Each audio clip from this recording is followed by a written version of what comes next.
السلام علیکم ناظرین، میں محمد سلیم عباسی۔ ناظرین، میں آپ کو بتا چکا ہوں کہ اللہ تعالیٰ نے ہمیں ایک بار پھر اپنے گھر میں آنے کی توفیق بخشی ہے۔ تو اس ماہ ہم نے دوبارہ اللہ کے گھر جانا ہے۔ ہماری تیاری مکمل ہو چکی ہے، بڑی تیاری جو ہے وہ ہماری مکمل ہو چکی ہے۔ اب چھوٹی چھوٹی چیزوں کی خریداری میں ہم لوگ مصروف ہیں جو وہاں ضرورت پڑتی ہیں۔ میں نے آپ سے یہ بھی کہا تھا کہ جتنے دن ہمارے پاس ہیں تو میں آپ کو چھوٹے چھوٹے ولاگ بنا کر ان چیزوں سے آگاہی کرواؤں گا کہ جو چیزیں آپ نے پہلے بہتر انداز میں نہ سنی ہوں یا زیادہ آسان الفاظ میں آپ نے نہ سنی ہوں تو وہ میں باتیں آپ سے شیئر کروں گا۔ تو آج جو میں آپ سے بات کرنے لگا ہوں وہ یہ ہے کہ عمرہ اور حج میں کیا فرق ہے۔ تو ناظرین، ویسے تو اس کی تفصیل بہت طویل ہے، لیکن میں مختصراً آپ سے عرض کروں گا۔ حج اور عمرہ دونوں میں انسان اللہ کا مہمان ہوتا ہے، اور حج اور عمرہ دونوں کی ادائیگی کے بعد انسان گناہوں سے ایسے پاک صاف ہو جاتا ہے جیسے ماں کے پیٹ سے پیدا ہوا نوزائیدہ بچہ۔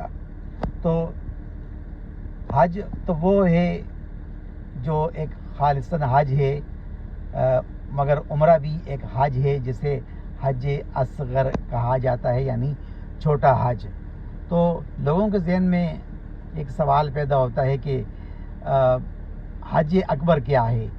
کچھ لوگوں کا یہ خیال ہے کہ حج اکبر وہ حج ہے جو جمعہ کے روز ادا کیا جاتا ہے، یا کسی بہت تکلیف کے بعد یا کسی بہت مشقت کے بعد جس حج کی ادائیگی ہوتی ہے تو وہ حج اکبر کہلاتا ہے۔ تو ایسا نہیں ہے ناظرین کرام، حج اکبر وہی حج ہے جس کی ادائیگی کرنے آپ معمول کے مطابق جاتے ہیں تو وہ حج اکبر ہے۔ تو عمرہ بھی حج ہے جسے حج اصغر کہا جاتا ہے، یعنی کہ چھوٹا حج۔ تو دونوں کی ادائیگی کے بعد انسان گناہوں سے ایسے پاک صاف ہو جاتا ہے کہ جیسے ماں کے پیٹ سے پیدا ہوا نوزائیدہ بچہ۔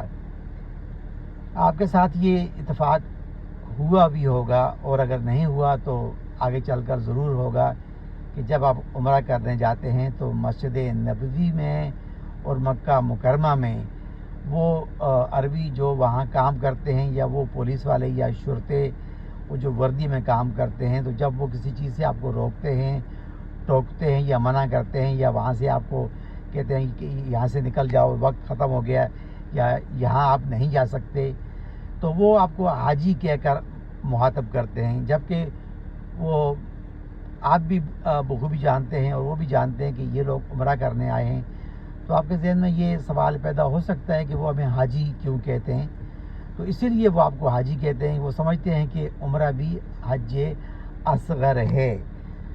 تو ناظرین، احادیث مبارکہ میں یا مفتیان کرام سے یا جیسے جیسے ہم لوگ حج اور عمرہ کے لیے جاتے رہے ہیں اپنے گروپ میں، اپنے عمرہ یا حج کے جو ہمارے عالم ہمارے ساتھ جاتے تھے، وہ پی ایچ ڈی ہوتے تھے، تو ہمارے علم میں بھی ہے، تجربے میں بھی ہے کہ عمرہ کے بارے میں یہ خیال کیا جاتا ہے یا یہ فرمان ہے کہ عمرہ سے عمرہ کے درمیان آپ کے سارے گناہ معاف ہوتے ہیں۔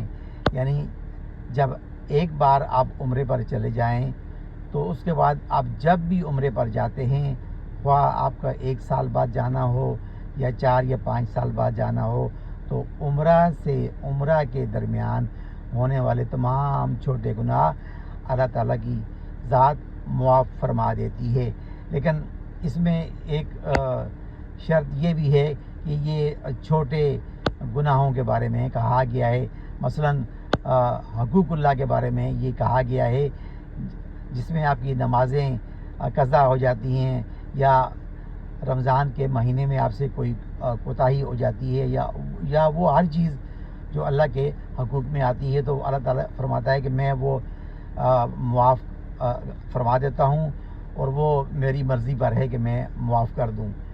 تو لیکن اللہ تعالیٰ کی ذات سے کوئی بعید نہیں کہ وہ بڑے گناہ بھی معاف کر دے۔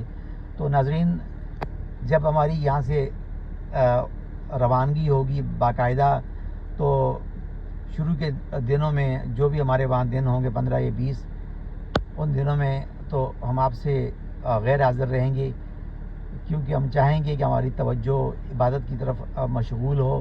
لیکن جیسے ہی ہماری واپسی ہوگی، وہاں جو کچھ ہم بنائیں گے آپ کے لیے واپسی پر، ہم آپ کو وہ ولاگ کی شکل میں اپنے یوٹیوب میں پیش کرتے رہیں گے۔ تو ناظرین، آج کی ویڈیو کے لیے بس اتنا ہی۔ اگلی ویڈیو تک آپ سے اجازت چاہتا ہوں۔ میری طرف سے آپ سب کو السلام علیکم اور خدا حافظ۔